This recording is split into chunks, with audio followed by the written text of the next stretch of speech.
Good morning students, good morning. Good morning students. आज का अपना टॉपिक है chemical reactions of phenol. Last class के अंदर हम लोगों ने डिस्कस किया था एसिडिक नेचर ऑफ फिनॉल और कंपैरिजन किया था अपन ने अलग अलग सब्स्टिट्यूट ग्रुप अगर अटैच हो फिनॉल के साथ तो उस केस में क्या क्या पॉसिबिलिटीज हो सकता है एसिडिक स्ट्रेंथ का। आज अपन एक और मजेदार एग्जांपल से स्टार्ट करते हैं। सपोज एसिडिक नेचर के लिए मैंने एक कंपाउंड यूज में लिया NO2 methyl and methyl group, first second OH NO2 CH3 and CH3 and third one is phenol। हमें इन तीनों का एसिडिक स्ट्रेंथ जो है उसको डिस्कस करना है कि किसका एसिडिक स्ट्रेंथ जो है वो मैक्सिमम होगा। तो यहाँ पर अगर एसिडिक स्ट्रेंथ को अपन डिस्कस करें तो अपन ने क्या देखा, फर्स्ट अपने पास फिनॉल है, यहाँ पर नाइट्रो ग्रुप है, तो देखने में क्या लगता है कि नाइट्रो ग्रुप जो है वो -M इफेक्ट है, -I इफेक्ट है, that's the means these two compounds are more acidic than phenol. But यहाँ पर ये जो आंसर है ये रॉन्ग आंसर है, क्योंकि यहाँ पर अपन डिस्कस करेंगे इनकी कंपैरिजन को। तो मैंने यहाँ पर कंपाउंड लिखा इसमें 2,6 di methyl 4 nitro phenol. This one 1 2 3 4 5 6 3 5 dimethyl 4 nitrophenol and this one is phenol. तो देखो यहाँ पर सबसे पहले आपको क्या देखना होता है यहाँ पर कि ये फिनॉल है, इसके साथ कोई भी ग्रुप अटैच नहीं है तो फिनॉल एसिड नेचर शो करता है। इन दोनों ग्रुप के अंदर, इन दोनों कंपाउंड्स के अंदर नाइट्रो ग्रुप प्रेजेंट है, नाइट्रो ग्रुप का -M इफेक्ट होता है, बहुत स्ट्रॉन्ग -M इफेक्ट है, बहुत स्ट्रॉन्ग -I इफेक्ट होता है। इट मींस एसिडिक नेचर क्या होना चाहिए, फिनॉल के कंपैरिजन में इंक्रीज होना चाहिए, ग्रेटर होना चाहिए। बट यहाँ पर फर्स्ट जो कंपाउंड है 2,6 डाइमिथाइल 4 नाइट्रोफिनॉल जो है और 3,5 डाइमिथाइल 4 नाइट्रोफिनॉल है, इन दोनों के कंपैरिजन के अंदर फिनॉल का एसिड नेचर हायर होता है। रीजन क्या है, फर्स्ट केस रीजन ये है कि यहाँ पर पॉजिटिव इंडक्टिव इफेक्ट ग्रुप जो है वो अपने पास ऑर्थो पोजीशन पे है। CH3 का कौन सा इफेक्ट है, पॉजिटिव इंडक्टिव इफेक्ट है, और हाइड्रोक्सी ग्रुप के बिल्कुल क्लोज है पॉजिटिव इंडक्टिव इफेक्ट। तो उस केस के अंदर पॉजिटिव इंडक्टिव इफेक्ट इंक्रीज हो रहा है, यहाँ पर 2 मिथाइल ग्रुप्स अटैच है at the ortho position of phenol. So acidic strength of 2,6 dimethyl 4 nitrophenol is less than phenol. ठीक है, इसका एसिडिक नेचर फिनॉल के कंपैरिजन में कम है। क्यों है, क्योंकि यहाँ पर CH3 ग्रुप अटैच किया हुआ है, जिसका कौन सा इफेक्ट है, पॉजिटिव इंडक्टिव इफेक्ट है। Positive inductive effect electron donating nature है, और इलेक्ट्रॉन डोनेटिंग नेचर है, इसलिए यहाँ पर फिनॉक्सिल आयन का स्टेबिलिटी डिक्रीज होगा, और फिनॉक्सिल आयन का स्टेबिलिटी डिक्रीज होगा तो एसिडिक स्ट्रेंथ डिक्रीज होगा। अब अगर इन दोनों पॉइंट्स को कवर करें अपन, तो यहाँ पर क्या होगा, किसका एसिडिक स्ट्रेंथ ज्यादा होना चाहिए, यहाँ पर अपने पास पॉजिटिव इंडक्टिव इफेक्ट ग्रुप जो है वो ऑर्थो पोजीशन पे है, यहाँ मेटा पोजीशन पे, यानी डिस्टेंस क्या हो रहा है, इंक्रीज हो रहा है। और अगर डिस्टेंस इंक्रीज हो रहा है, मेटा पोजीशन पे है, तो इट मींस अपने पास इसका एसिडिक स्ट्रेंथ इसके कंपैरिजन में क्या होना चाहिए, हायर होना चाहिए। वापस दोस्तों अपने पास ये आंसर रॉन्ग है। ठीक है, अगेन ये आंसर रॉन्ग हो गया है। क्यों हो गया रॉन्ग, क्योंकि यहाँ पर 3,5 डाइमिथाइल 4 नाइट्रोफिनॉल, जिसका अपने को देखने में लग रहा है कि CH3 ग्रुप का इंडक्टिव इफेक्ट का डिस्टेंस जो है वो इंक्रीज हो रहा है, तो पॉजिटिव इंडक्टिव डिक्रीज होगा तो एसिडिक स्ट्रेंथ ज्यादा होना चाहिए, बट ऐसा नहीं है। यहाँ पर इसका एसिडिक स्ट्रेंथ इसके कंपैरिजन में कम होता है। अब पॉइंट आया अपने पास कि ऐसा क्यों है। बहुत अच्छा क्वेश्चन है ये, RPSC first grade second grade के अंदर या अपने पास जी और नीट के एग्जाम्स के कॉम्पिटिटिव एग्जाम्स के बेसिस पे अगर अपन बात करें तो ये बहुत बहुत बहुत अच्छा क्वेश्चन है, बहुत इंपॉर्टेंट क्वेश्चन है एसिडिक स्ट्रेंथ के बेस पे। जी नीट और आरपीएससी या केवीएस पीजीटी जो भी अपने पास कॉम्पिटिटिव एग्जाम्स हैं, आईएएस आरएस के अंदर भी क्वेश्चन पूछा जाता है एसिडिक स्ट्रेंथ के बेस पे। तो बहुत अच्छा और बहुत इंटरेस्टिंग क्वेश्चन है। बीएससी के स्टूडेंट जो होते हैं उनके सेकेंड ईयर के अंदर फिनॉल कंपाउंड है, वहां भी ये क्वेश्चन जो है वो एग्जाम में पूछा हुआ है अलग अलग यूनिवर्सिटीज के अंदर। और बोर्ड क्लासेस के अकॉर्डिंग बात करें तो बेसिक कंसेप्ट है जिसको अपन फाउंडेशन बेस को लेके चल रहे हैं, तो फाउंडेशन की बात कर रहे हैं अपन यहाँ पर। इसलिए यहाँ पर अपन देखें कि यहाँ पर ये जो कंपाउंड है वो इसके कंपैरिजन में लेस एसिडिक है। रीजन क्या है? देखो, देखने में अपने को लग रहा था positive inductive effect Meta position है तो एसिडिक स्ट्रेंथ इसका ज्यादा होना चाहिए इससे, क्योंकि इंडक्टिव इफेक्ट डिक्रीज हो रहा है। बट यहाँ पर जो CH3 ग्रुप है वो कहां पर है? नाइट्रो की ऑर्थो पोजीशन पे है, और नाइट्रो के ऑर्थो पोजीशन पे मिथाइल ग्रुप, और मिथाइल ग्रुप बल्की ग्रुप है, और बल्की ग्रुप होगा तो क्या हो जाएगा? यहाँ पर स्टेरिक हाइड्रेंस हो जाएगा, और स्टेरिक हाइड्रेंस होगा तो NO2 ग्रुप के साथ इसका रेजोनेंस जो है वो प्रॉपर नहीं होगा।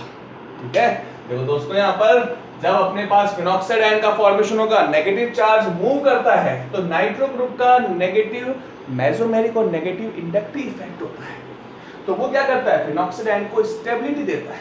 बट स्टेबिलिटी तब आएगा जब यहाँ पर रेजोनेंस पॉसिबल हो। तो यहाँ पर जो बल्की ग्रुप है वो नाइट्रो ग्रुप के आगे चारों तरफ क्या कर रहे हैं? स्टेरिक हाइड्रेंस, त्रिविम बाधा विन्यास जिसको बोलते हैं, तो स्टेरिक हाइड्रेंस जो है वो क्रिएट कर रहे हैं, और ये स्टेरिक हाइड्रेंस इतना ज्यादा स्ट्रॉन्ग होता है कि उसके कारण यहाँ पर इसका जो रेजोनेंस होता है वो इंटरप्ट हो जाता है, प्रॉपर रेजोनेंस पॉसिबल नहीं हो पाता। यही रीजन है कि इसका एसिडिक स्ट्रेंथ इसके कंपैरिजन में कम होता है। तो अगर अपन यहाँ पर एसिडिक स्ट्रेंथ की बात करें, ऑर्डर देखें अपन, तो पहला नंबर पे आएगा phenol, second 2,6 dimethyl 4 nitrophenol, and third number पे आएगा 3,5 डाइमिथाइल 4 नाइट्रोफिनॉल। तो ये अपने पास एसिडिक स्ट्रेंथ का ऑर्डर होगा। दोनों बताया अपन ने, यहाँ पर एसिडिक स्ट्रेंथ कम है फिनॉल कंपैरिजन में, रीजन इंडक्टिव इफेक्ट, और यहाँ पर क्या आएगा? स्टेरिक हाइड्रेंस आएगा। ठीक है, तो ये अपने पास इसका आंसर हो गया। अब देखो, अपने पास यहाँ पर NO2 ग्रुप इजीली रेजोनेंस कर रहा है, शो करेगा। क्यों? क्योंकि इसके पास कोई भी अपने पास स्टेरिक हाइड्रेंस नहीं है, बल्कि ग्रुप नहीं है, बट ये रेजोनेंस में पार्टिसिपेट नहीं कर पा रहा है। ठीक है ना? तो ये अपने पास इसका आंसर हो गया, एसिडिक स्ट्रेंथ का ऑर्डर आ गया। तो अभी तक अपन ने काफी सारे जो लास्ट क्लासेस थी उसके अंदर भी अपन ने एसिडिक स्ट्रेंथ को कंपैरिजन किए थे, काफी सारे एग्जांपल्स देखे थे अपन ने, मेथॉक्सी ग्रुप के साथ, एमिनो ग्रुप के साथ, फिनॉल का देखा था अपन ने, क्रिसॉल देखा अपन ने। ये सारे एग्जांपल्स जो है वो हम लोग अभी तक डिस्कस किए हैं, जिसके बेसिस पे अपन ने बताया कि किसका एसिडिक स्ट्रेंथ ज्यादा है, किसका एसिडिक स्ट्रेंथ कम है। तो दोस्तों, अभी तो ये हो गया अपने पास इसका एसिडिक स्ट्रेंथ का पॉइंट कंप्लीट हो गया। अब स्टूडेंट्स अपन आगे डिस्कस करेंगे इसके केमिकल रिएक्शंस को, जो जनरल केमिकल रिएक्शंस हैं, क्योंकि फिनॉल की जो केमिकल प्रॉपर्टीज होती हैं उन केमिकल प्रॉपर्टीज को या केमिकल रिएक्शंस को जो है अपन ब्रॉडली 2 टाइप्स में क्लासिफाइड करते हैं। फर्स्ट अपने पास है इसकी general reactions.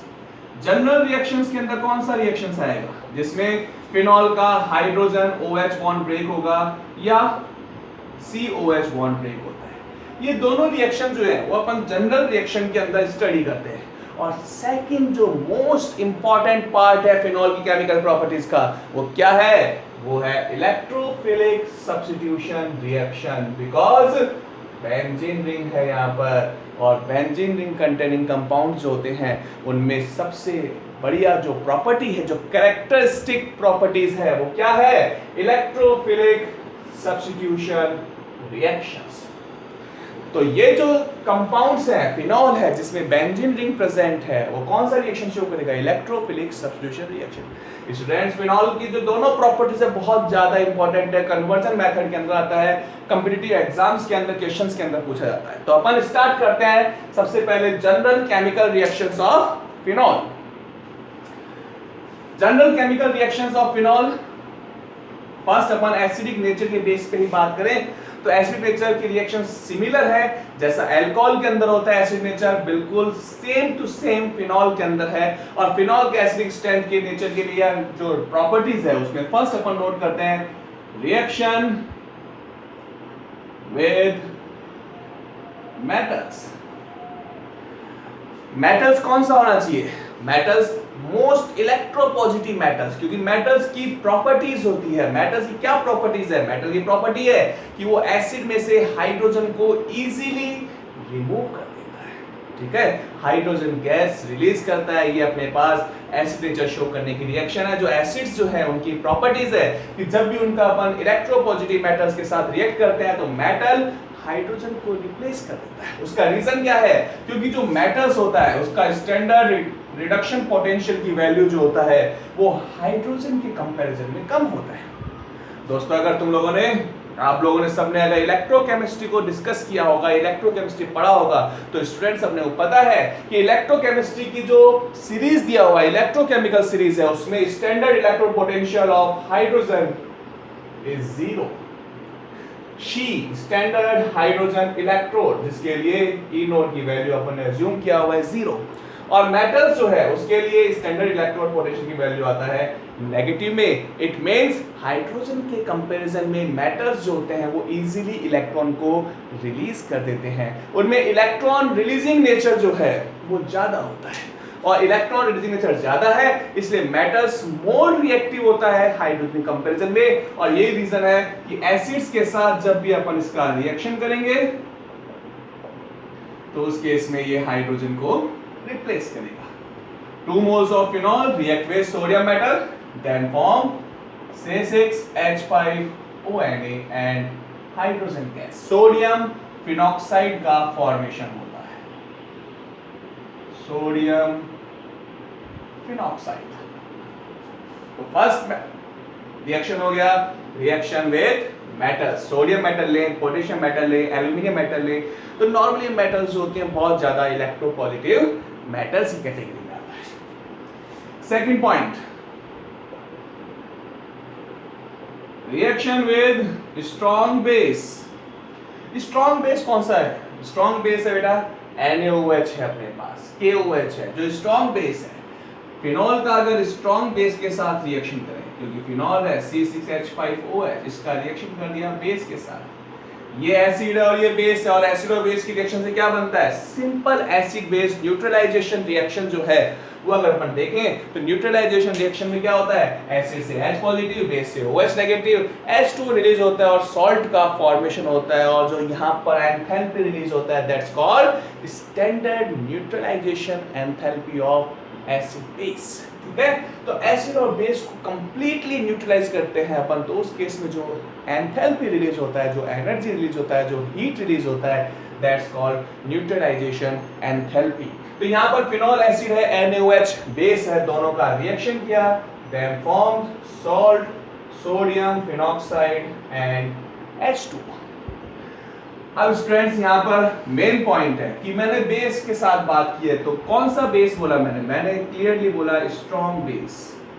Reason, because phenol acidic nature है इसका, बट इसका एसिड नेचर जो है वो कार्बोक्सिलिक एसिड जो स्ट्रॉन्ग एसिड्स है उनके कंपैरिजन में बहुत कम है। अपन ने एसिडिक नेचर को कंपेयर किया था, वहां पर नोट भी किया था कि कार्बोक्सिलिक एसिड से कार्बोक्सिलेट आयन बनता है जो बहुत ज्यादा स्टेबल होता है, उसका एसिडिक स्ट्रेंथ बहुत ज्यादा होता है फिनॉल कंपैरिजन में, वो स्ट्रॉन्ग एसिड्स है। बट यहाँ पर फिनॉल जो होता है वो वीक एसिड्स की कैटेगरी में आता है, और वीक एसिड जो होता है वो केवल स्ट्रॉन्ग बेस के साथ रिएक्ट कर सकता है, ठीक है।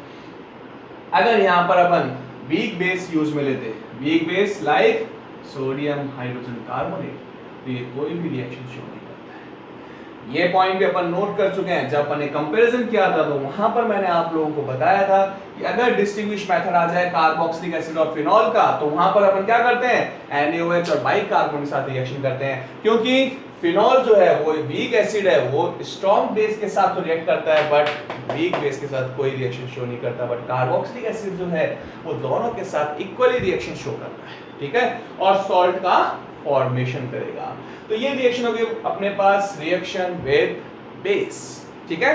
तो ये दोनों ही रिएक्शन जो है वो फिनॉल के एसिडिक नेचर को एक्सप्लेन कर रहा है। थर्ड रिएक्शन फ्रॉम ब्रिग्नार्ड रेजेंट या विद ब्रिग्नार्ड रेजेंट।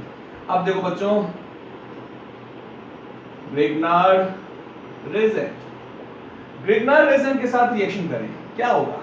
एक्टिव हाइड्रोजन जहां भी होगा वहां ब्रिग्नार्ड रेजेंट हमेशा एल्केन का फॉर्मेशन करता है। ये पॉइंट अपन ने अल्कोहल के अंदर डिस्कस किया था। तो मेरे पास है फिनॉल C6H5OH, यहाँ पर ये एक्टिव हाइड्रोजन है, react with Grignard reagent, then form alkane and MgXOC6H5। ठीक है, phenoxy magnesium halide C6H5OMgX phenoxy magnesium halide का फॉर्मेशन होगा और साथ में क्या बनता है, एल्केन का फॉर्मेशन होता है। क्लियर है? फिनॉल में एक्टिव हाइड्रोजन है। एक्टिव हाइड्रोजन क्या होगा, अगर hydrogen electronegative most electronegative element के साथ अटैच होता है तो उसको बोलते हैं अपन एक्टिव हाइड्रोजन, क्योंकि उस केस के अंदर बॉन्ड का पोलराइजेशन बहुत हाई होगा, क्योंकि हाई इलेक्ट्रोनेगेटिव एलिमेंट इलेक्ट्रॉन को अपनी तरफ जो है वो अट्रैक्ट कर लेता है, इसलिए H पे पॉजिटिव चार्ज आता है और वो बॉन्ड इजीली ब्रेक कर सकता है। तो यहाँ पर ये एक्टिव हाइड्रोजन है, एक्टिव हाइड्रोजन जिसकी रिएक्टिविटी ज्यादा होता है। रिएक्टिविटी ज्यादा कब होगा, जब बॉन्ड वीक होगा। तो यहाँ पर बॉन्ड वीक है, क्यों है बॉन्ड वीक, क्योंकि पोलराइजेशन ज्यादा है। ठीक है, इसलिए एक्टिव हाइड्रोजन है जो एल्काइल ग्रुप के साथ एल्केन का फॉर्मेशन करता है। तो ये हो गया अपने पास reaction with Grignard reagent। Next reaction अपन डिस्कस करते हैं एस्टरिफिकेशन रिएक्शन और एसाइलेशन रिएक्शंस। देखो बच्चों, नेक्स्ट अपने पास एस्टरिफिकेशन। एस्टरिफिकेशन और एसाइलेशन और एसिटाइलेशन, ये जो रिएक्शंस है ये अपन ने अल्कोहल में डिस्कस किया था। और क्या डिस्कस किया था अल्कोहल में, if alcohol react with carboxylic acid, if alcohol react with carboxylic acid in acidic medium, then that form ester, reaction is called esterification reaction। And if acid halide or anhydride react with alcohol in presence of, अगर अपने पास anhydride है then in presence of acid, acid halide है then in presence of pyridine or base, then also form ester where acyl group substitute the halogen और acyl. ठीक है, तो ये जो मेथड है, ये जो रिएक्शन है जिसपे एसाइल ग्रुप सब्स्टिट्यूशन कर रहा है हाइड्रोजन का, तो वो सब्स्टिट्यूशन कर रहा है हाइड्रोजन का, उस मेथड को बोलते हैं एसाइलेशन और एसिटाइलेशन रिएक्शन। और अगर अपने पास यहाँ पर कार्बोक्सिलिक ग्रुप के साथ रिएक्शन होता है then it's called esterification reaction. तो देखें अपन फटाफट, देखो carboxylic acid CH3C double bond OH react with phenol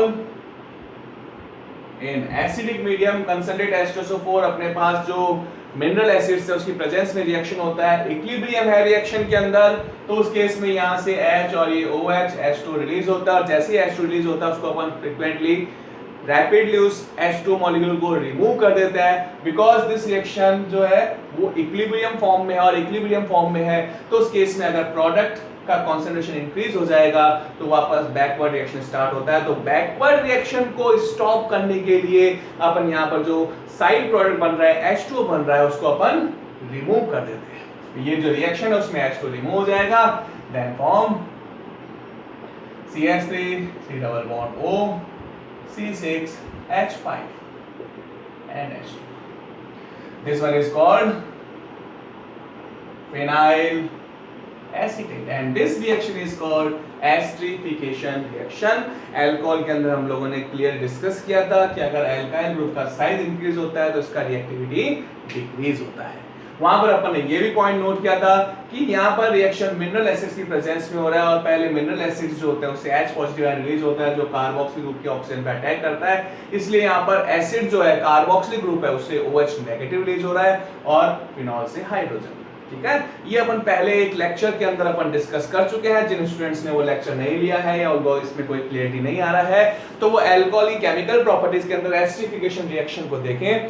उस लेक्चर के अंदर अपन ने क्लियरली बताया है कि कैसे अल्काइल ग्रुप के कारण जो है वो इसका रिएक्टिविटी डिक्रीज होता है, क्या रीजन है इसका कि यहाँ से एसिड से OH ग्रुप और फिनॉल से हाइड्रोजन रिलीज होता है। ये सारा डिस्क्रिप्शन जो है वो हम लोगों ने पहले डिस्कस किया हुआ है, इसलिए यहाँ पर हम दोबारा उसको डिस्कस नहीं कर रहे हैं। जिन स्टूडेंट नहीं है, जिन्होंने नहीं देखा है ये लेक्चर, वो यहाँ पर सर्च करें और एसिडिफिकेशन रिएक्शन जो है वो अपना जो लेक्चर था उसके अंदर अल्कोहल की केमिकल प्रॉपर्टीज में उसमें रीड करें।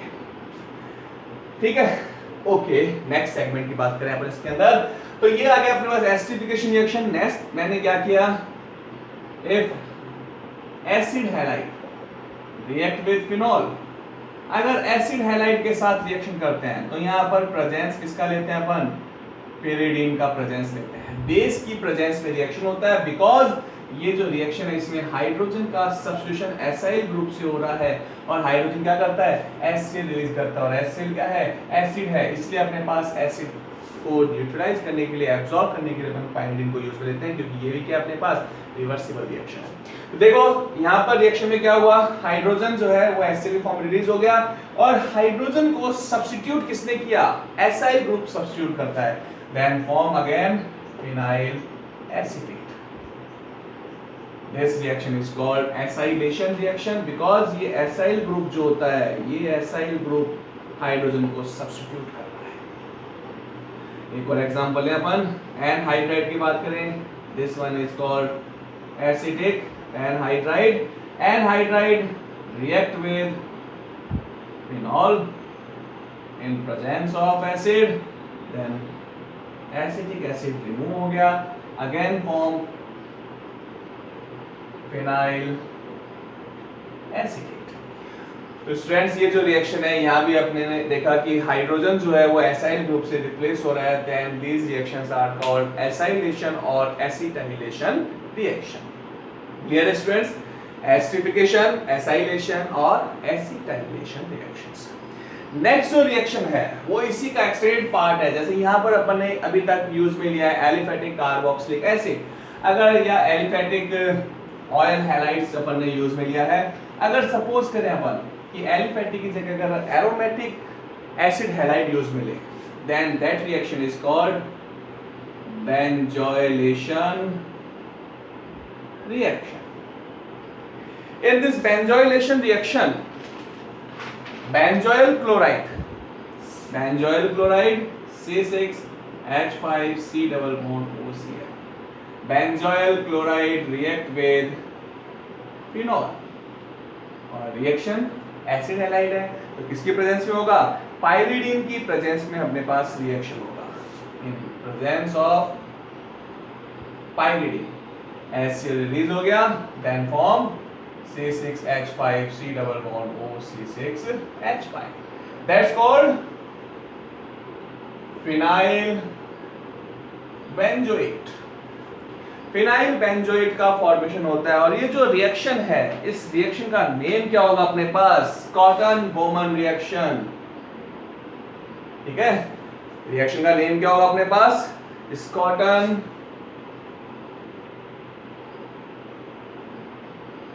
बॉमन रिएक्शन, जिसको अपन शॉर्टन बॉमन रिएक्शन भी बोलते हैं। स्कॉटन बॉमन या शॉर्टन बॉमन दोनों बोल सकते हैं। जो अपने पास आरबीसी के स्टूडेंट्स हैं उनकी बुक के अंदर रिएक्शन लिखा होगा शॉर्टन बोमन रिएक्शन। ठीक है, तो स्कॉटन बोमन रिएक्शन बोलते हैं बेंजोइलेशन मेथड को, क्योंकि यहाँ पर अपन फिनाइल एरोमेटिक एसिड हैलाइड का रिएक्शन करेंगे फिनॉल के साथ, then form phenyl benzoate. Clear है, तो ये हो गया अपने पास बेंजोइलेशन रिएक्शन। अब देखिए यहाँ पर स्टूडेंट एक और बहुत सिंथेटिक यूज है फिनॉल का। अगर अपन फिनॉल का एक डेरिवेटिव लें सैलिसिलिक एसिड, सैलिसिलिक एसिड सबको पता है कि कार्बोक्सिलिक ग्रुप जो है वो फिनॉल के साथ ऑर्थो पोजीशन पे है, इट्स कॉल्ड सैलिसाइलिक एसिड। और सैलिसाइलिक एसिड जो है अगर उसका अपन एनहाइड्राइड के साथ रिएक्शन कर दें CH3C डबल बॉन्ड O का होल ट्वाइस O, तो उस केस के अंदर ये एनहाइड्राइड हाइड्रोक्सी ग्रुप के साथ रिएक्ट करता है, then form OC double bond O CH3 and C double OH। ठीक है, ये जो अपने पास कंपाउंड बना है that's called acetyl salicylic acid, जो कि एसिटाइल ग्रुप आ गया है, then it's called acetyl salicylic acid, it's called aspirin और एस्प्रिन जो है वो एंटीपायरेटिक मेडिसिन है, एंटीपायरेटिक मेडिसिन है। फीवर वगैरह होता है तो फीवर को रिमूव करने के लिए अपन एंटीपायरेटिक एसिड्स को यूज में लेते हैं। अपने पास chapter number 16 everyday in life, वहां पर अपन मेडिसिन के बारे में डिस्कस करेंगे। उसमें बहुत इंपॉर्टेंट एग्जांपल है एंटीपायरेटिक मेडिसिन जो होती है। एनाल्जेसिक्स के अंदर आता है, एनाल्जेसिक ग्रुप जो होता है, एनाल्जेसिक ग्रुप जो होगा उसके अंदर ये आएगा। वहां पर एंटीपायरेटिक मेडिसिन होता है जो फीवर को रिमूव करने के लिए अपन यूज में लेते हैं। तो एस्प्रिन जो है वो बहुत ही इंपॉर्टेंट कंपाउंड है, मेडिसिन है। यहाँ पर जो अपने पास कार्बोक्सिलिक ग्रुप जो डेरिवेटिव है सैलिसिलिक एसिड है, इससे कुछ और कंपाउंड्स बनते हैं, कुछ और सिंथेटिक प्रोडक्ट्स बनते हैं, वो हम डिस्कस करेंगे कोल्बे रिएक्शन के साथ, जहां पर अपन सैलिसिलिक एसिड का फॉर्मेशन करेंगे फिनॉल की केमिकल प्रॉपर्टी। वहां पर अपन अगेन एस्प्रिन के साथ साथ दूसरे कंपाउंड्स को भी डिस्कस करेंगे। ओके स्टूडेंट्स, तो ये हो गया अपने पास एसिडिक नेचर की जो रिएक्शंस हैं, बेसिकली जो एसिड नेचर शो करने वाली फिनॉल की रिएक्शंस हैं वो हम लोगों ने डिस्कस कर लिया है। नेक्स्ट रिएक्शन है रिएक्शन विद जिंक डस्ट। अब अपने पास जो रिएक्शंस है वो फिनॉल की सिंपल रिएक्शंस हैं, कॉमन रिएक्शंस हैं। तो फर्स्ट अपने पास नेक्स्ट है with zinc dust. Zinc dust के साथ जब भी अपन फिनॉल का रिएक्शन करेंगे तो जिंक जो है वो रिड्यूसिंग एजेंट की तरह बिहेव करेगा। जिंक डस्ट के साथ हीट करेंगे तो ऑक्सीजन जो है वो रिमूव होगा, then form benzene and zinc oxide. ठीक है, तो अपन कह सकते हैं कि यहाँ पर फिनॉल का रिडक्शन हुआ है। ठीक है, और एक और मेथड है रिडक्शन का, फिनॉल का रिडक्शन जिंक डस्ट के साथ किया तो उसके साथ बेंजीन का फॉर्मेशन हुआ। इफ फिनॉल में क्या होगा, बेंजीन रिंग है reduced in presence of finally divided निकल कैटलिस्ट अपन यूज में ले रहे हैं, फाइनली डिवाइडेड निकल कैटलिस्ट की प्रेजेंस में अगर रिडक्शन करें देन इट्स फॉर्म साइक्लोहेक्सेनॉल। ठीक है स्टूडेंट्स, दोनों चीज बहुत क्लियरली देखना, दोनों में रिडक्शन है। फर्स्ट पार्ट जो है वो जिंक है यहाँ पर रिड्यूसिंग एजेंट, जिससे क्या बन रहा है बेंजीन, और सेकंड के अंदर फाइनली डिवाइडेड निकल कैटलिस्ट की प्रेजेंस में अगर रिडक्शन करते हैं देन फॉर्म साइक्लोहेक्सेनॉल। दोनों ही बहुत अच्छी रिएक्शन, दोनों में अपन रिडक्शन कर रहे हैं फिनॉल का। नेक्स्ट अपन बात करें अगर ऑक्सीडेशन मेथड की। अपन स्टार्टिंग में फिजिकल प्रॉपर्टीज में डिस्कस किया था कि फिनॉल एयर की प्रेजेंस में, सनलाइट में, एयर की प्रेजेंस में ऑक्सीडाइज होके पिंक कलर में कन्वर्ट होता है, बेंजोक्विनोन का फॉर्मेशन होता है। सेम वही प्रॉपर्टीज है, अपन एयर के साथ भी इसको अपन ऑक्सीडाइज कर सकते हैं और ऑक्सीडाइज करें कंसंट्रेट एस्टोसल्फर और डाइक्रोमेट की प्रेजेंस में, उससे क्या बनेगा, क्रोमाइल क्लोराइड बनता है, CrO2Cl2। तो यहाँ पर अगर फिनॉल को क्रोमाइल क्लोराइड के साथ अगर ऑक्सीडाइज करें तो उस केस के अंदर बेंजोक्विनोन का फॉर्मेशन होता है, कॉन्जुगेटेड डाइकीटोन बनता है। ये जो कॉन्जुगेटेड डाइकीटोन है इसको बोलते हैं अपन बेंजोक्विनोन। और एक्चुअल में फिनॉल का जो कलर चेंज हो रहा है, अगर आपने पढ़ा होगा 11th के अंदर इंडिकेटर की जो प्रिंसिपल्स थे, तो इंडिकेटर कलर शो करता है, कलर चेंज करता है। तो अपने पास यहाँ भी क्या है, इंडिकेटर की तरह बिहेव कर सकता है। इसका कलर में कुछ चेंजेस हो रहा है। कलर चेंजेस के लिए एक थ्योरी दी गई थी अपने पास, बेंजीनॉइड एंड क्विनोनॉइड थ्योरी। बेंजीनॉइड और क्विनोनॉइड थ्योरी में क्या था कि अपने पास जो एरोमेटिक कंपाउंड्स होते हैं उनकी दो स्ट्रक्चर होती है, एक बेंजीनॉइड होता है, दूसरा क्विनोनॉइड स्ट्रक्चर होता है। बेंजीनॉइड स्ट्रक्चर जो होता है वो नॉर्मली कलरलेस होता है या लाइट कलर होता है, और जो क्विनोनॉइड स्ट्रक्चर होता है उसमें कलर शो करता है। तो अपने पास जब भी ऑक्सीडेशन रिडक्शन होता है या मीडियम चेंज करते हैं तो उस केस के अंदर बेंजीनॉइड स्ट्रक्चर क्विनोनॉइड स्ट्रक्चर में कन्वर्ट होता है। तो ये अपने पास क्विनोनॉइड स्ट्रक्चर है जिसको अपन बोल रहे हैं बेंजोक्विनोन, और ये जो बेंजोक्विनोन है वो एक एक्सटेंडेड कॉन्जुगेटेड डाइकीटोन है। एक्सटेंडेड कॉन्जुगेटेड डाइकीटोन का मींस क्या है, यहाँ पर देखो, यहाँ पर डबल बॉन्ड जो है ये कॉन्जुगेटेड फॉर्म में था, अल्टरनेट फॉर्म में था, बट यहाँ पर डबल बॉन्ड जो है वो एक्स्ट्रा कॉन्जुगेशन हो गया है। कैसे है, देखो कॉन्जुगेशन कितने में था, double bond single bond double bond single bond double bond single, 3 conjugation possible था। बट इस केस में क्या हो गया, double bond single bond double bond single bond double bond single bond double bond single bond. तो यहाँ पर क्या हो गया, एक्सटेंडेड कॉन्जुगेशन हो गया। और एक्सटेंडेड कॉन्जुगेशन जब भी होता है तो उस केस के अंदर कलर इंटेंसिटी जो होता है वो इंक्रीज होता है। यही रीजन है कि बेंजोक्विनोन जो होता है वो पिंक कलर शो करता है जब फिनॉल को अपन ऑक्सीडाइज करें। तो ये ऑक्सीडेशन रिएक्शन है। नेक्स्ट रिएक्शन अपने पास है फिनॉल का रिएक्शन है अमोनिया के साथ। अगर अमोनिया के साथ अपन रिएक्शन करें, phenol react with ammonia in presence of anhydrous zinc chloride, H2 release होगा, then form aniline C6H5NH2, it's called aniline. ठीक है, तो एनिलीन का फॉर्मेशन होता है अगर अपन यहां पर रिएक्शन करें अमोनिया के साथ। क्लियर है रिएक्शन? नेक्स्ट जो रिएक्शन है बहुत इंपॉर्टेंट रिएक्शन है, कॉम्पिटिटिव एग्जाम्स के अंदर ये पॉइंट जो है, ये रिएक्शन जो है वो कई बार आया हुआ है। Identify the major product in the following reaction, इस टाइप से क्वेश्चन आता है। तो अपने पास नेक्स्ट रिएक्शन है with PCl5, phenol C6H5OH react with PCl5, oxygen containing functional group है। आपको पता है ऑक्सीजन कंटेनिंग फंक्शनल ग्रुप के अंदर हमेशा क्या बनता है, POCl3, HCl और क्लोरोबेंजीन। बट ये रिएक्शन यहाँ पर स्टॉप नहीं होता है। ठीक है, यहाँ पर जो मेजर प्रोडक्ट बनता है, एग्जाम इक्वेशन क्या होता है, what is the form major product in the following reaction when phenol react with PCl5? First option chlorobenzene, second option phosphorus oxychloride, third option triphenyl phosphate, fourth option HCl। तो यहाँ पर जो अपने पास final product बन रहा है, जो major product बनता है, that's triphenyl phosphate, because phosphorus oxychloride जो है ये अगेन रिएक्शन करेगा फिनॉल मॉलिक्यूल के साथ। 3 molecules of phenol react with phosphorus oxychloride POCl3, ये HCl जो है वो रिलीज हो गया, then form triphenyl phosphate. This is called triphenyl phosphate. ठीक है, तो ये ट्राइफिनाइल फॉस्फेट का फॉर्मेशन होता है यहाँ पर। तो मेजर प्रोडक्ट है वो क्या बन रहा है, C6H5 का होल थ्राइस PO4। तो PCl5 के साथ रिएक्शन बहुत इंपॉर्टेंट है, ध्यान रखना। एल्कोहल के अंदर PCl5 से रिएक्शन करते हैं तो क्लोरो एल्केन और POCl3 बनता है, बट फिनॉल के साथ जब रिएक्शन करेंगे तो अपने पास फाइनल प्रोडक्ट जो बनता है वो बनेगा triphenyl phosphate.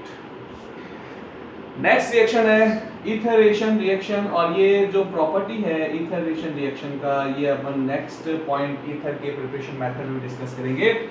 When phenol acid है react with base, then form salt, sodium phenoxide. This sodium phenoxide again react with alkyl halide. अगर एल्काइल हैलाइड से रिएक्शन करते हैं, अपने पास रिएक्शन है विलियमसन सिंथेसिस रिएक्शन। अगर आप लोगों को ध्यान हो तो हेलो एल्केन के अंदर अपन ने केमिकल प्रॉपर्टीज में डिस्कस किया था, जब न्यूक्लियोफिलिक सब्स्टिट्यूशन रिएक्शन थी वहां पर नोट किया था कि विलियमसन सिंथेसिस रिएक्शन के अंदर जो एल्कोक्साइड आयन होता है उसका एल्काइल हैलाइड से रिएक्ट करेंगे, NaI रिलीज जाएगा, then form ether. This is called methyl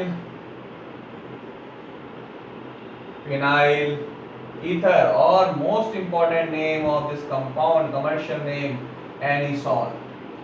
methoxy benzene बोलते हैं और इसका कमर्शियल नेम क्या होगा, एनिसॉल। तो एनिसॉल का